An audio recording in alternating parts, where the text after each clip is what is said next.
Hello everyone, welcome to Holy Nerd. I am your host Nathaniel, and today I'm going to be playing The Lord of the Rings War in the North. Let's jump right in.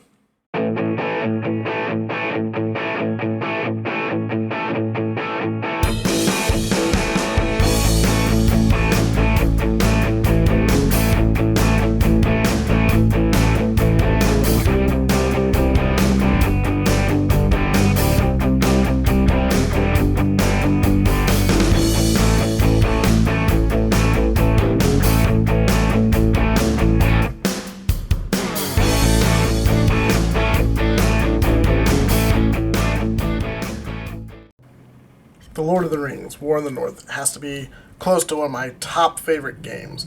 You get to select from 3 different characters that are part of this awesome story that kind of works into The Lord of the Rings, but it's its own adventure. The game has a cinematic and pretty awesome looking intro into the game. I will simply skip most of the intro, just that way you don't have to watch it. It's like 5 minutes long, but it kind of gives you an idea of like how you're starting and what you're doing. Stretched much further than the lands of Gondor and Rohan alone, and his forces might have done great evil in the north of Middle-earth, had a handful of heroes not stood in his path. Their stories, too, deserve to be told. This game introduces a new villain that serves the Dark Lord Sauron, and his name's Agandaur.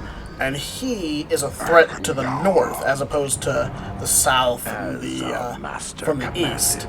This threat comes from the north, and that's where this story takes place, hence the name War in the North. The first mission, which is the only part I recorded for today, is basically you're helping Aragorn buy time to get the hobbits from Bree to Rivendell by destroying the force that is forming up in these old ruins. Old Fornost is what it's called. The hobbit is adrift on the road with enemies all around. I must find him before they do. And I need you to help me keep him safe. I hope we meet. But with or without help, the enemy will be kept busy. We'll make sure of that. And off we go. This game does support co-op. It's up to 3 players. Unfortunately, because it is no longer available, at least on backwards compatibility, and also the servers are no longer up for the 360. You can't really play online anymore with your friends, but you can still enjoy it if you have friends over and you're playing on the same TV, because it has split screen, but only up to 2 players. Another thing that I like about this game is that you have these 3 characters that you can also customize a little bit. Not a lot, but enough to make the character a little bit more unique from maybe somebody else's. Change their face, you can change their eye color, hair, beard, hair color. Just a few little options just to allow yourself to make a character that you would like to see. Once done, just simply save how the appearance is, and you'll be playing with that look until you decide to change it at another point. All you gotta do is find a mirror at the camp that you're at, which here it's Bree, the Prancing Pony. Other places are Somford and Rivendell.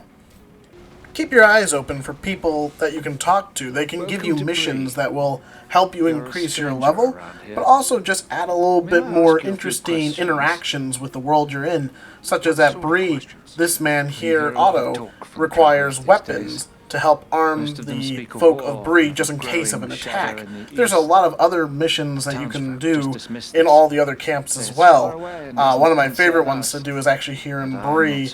There's a hobbit that you can do a riddle game with. We've seen a few things. What was that you said about hurting people? Well, it's just that this fellow and his friends are offering me a chance to, well, be part of a gang. Shut your mouth, Harley Bramble. You don't have to spill your guts to every ragged vagabond that crawls in out of the wild. Who are you to call another vagabond? Watch your tongue. And what if I don't? What are you gonna do about it, eh? You filthy dog. Have it your way for now. But I have friends, powerful friends. You'll soon be sorry. Mark my words. This whole town will be sorry. When you're done doing the missions that are in the town, you can head on out and head to Old Fornos, where the enemy seems to be gathering in force.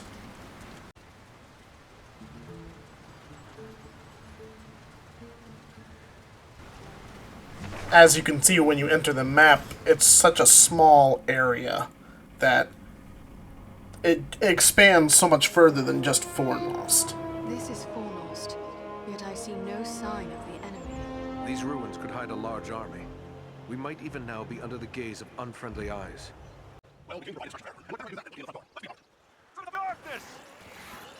This game plays very much like a hack and slash. You're just fighting enemies, and when enemies die, sometimes they drop loot, arrows, healing potions, mana potions, things that you need as you go along your journey, fighting against the Dark Lord and his forces.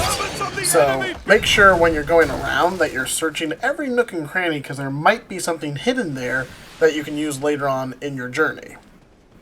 Playing different classes, you can actually find different types of hidden stashes. For example, the one I like playing, the Ranger, finds hidden Ranger stashes. The Dwarf is able to knock out walls and find hidden treasure chests.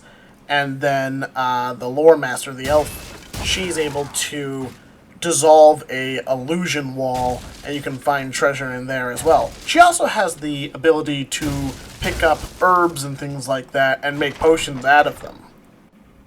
When you level up, there are a couple stats you need to keep in mind. There is strength, dexterity, stamina, and will. Each one helps in a different way. Strength for damage from up close. Dexterity helps with your range damage. Stamina is your hit points. And of course, the will is your magic or abilities if you're not the Lore Master. Is everyone unhurt? These ruins are not sound. We must find a way out of these pits. As you progress through the story, there are cutscenes, and sometimes these cutscenes reveal new enemies that you have to face, which is another fun thing about this game, is that it's not so dull, because you keep on encountering new enemies and having to figure out ways to defeat them. For example, swarms tend to be easy to kill, but they also do a lot of damage all together, and you gotta overcome the odds by fighting together as a group. Whereas others are heavily armored and have a lot of HP, but at least are slow at attacking, so you learn their attacks and then work together to bring down that opponent. Not all cutscenes are revealing new and more powerful enemies. Sometimes cutscenes reveal allies that you can find throughout the game. One that persists throughout pretty much the entire game is Belaram, one of the Great Eagles.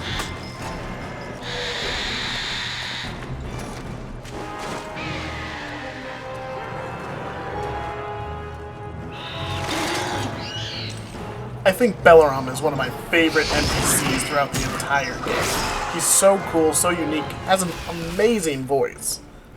As you progress through the game, you'll also find that there are objectives that you have to complete in order to progress further. For example, here, Belaram is stuck because he is chained down. And you have to break those chains in order to free him so that he can help you out later on.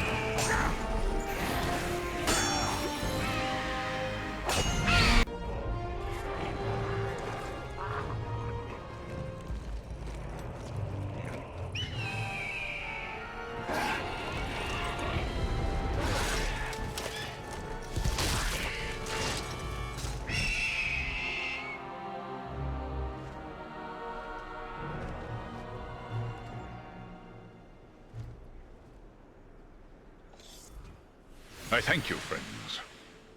Without your timely arrival, my death would have been slow, but certain.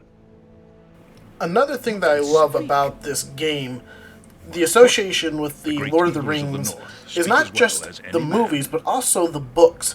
They put in lore-accurate material, and you can even talk to the characters about that lore and kind of delve into it. And it's just a very immersive way to get into the Lord of the Rings. there are certain areas in the game as you progress, let's call them checkpoints, where you can buy and sell, but also you can return back to the camp that you were at before you went on the mission. For example, you can go back to Bree from here. Another mechanic that I love about this game is wear and tear on your equipment. You need to go back and repair your items regularly. When a weapon is broke, it doesn't do as much damage as it normally would do.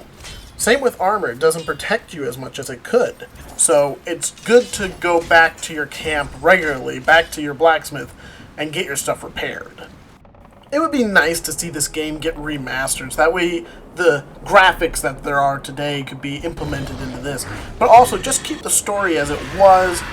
Unfortunately, due to the time that it was released, there were a lot of other games that were getting hyped up, and this one kind of fell to the wayside because it didn't get enough of attention from people who would have loved this game, especially people who love Lord of the Rings and games that act as hack and slashers, where you level up and keep getting better equipment and just finding these cool NPCs that you can interact with, and even they'll work with you sometimes on missions like Balaram. He's always there. If you have an eagle feather on you, you can use it to have him come along and save the day, as it were. But also you get other NPCs, elves, dwarves, I think some humans. They all come and help out with missions that you're doing, and it just adds to the fun of the game, and it is lore friendly to Lord of the Rings. And it's not just orcs and goblins you'll be fighting. You'll be fighting Uruk-hai, Borrowites, trolls. You'll also be fighting spiders in Mirkwood. There are so many different enemies that you will fight and have to learn how to overcome throughout the game. And it just adds to this amazing game that you can play over and over again. But that's all I got for today. So remember to like and subscribe to these videos and share with your friends. That way they can also see Holy Nerd content. So have a God bless day, and I will catch you guys next time.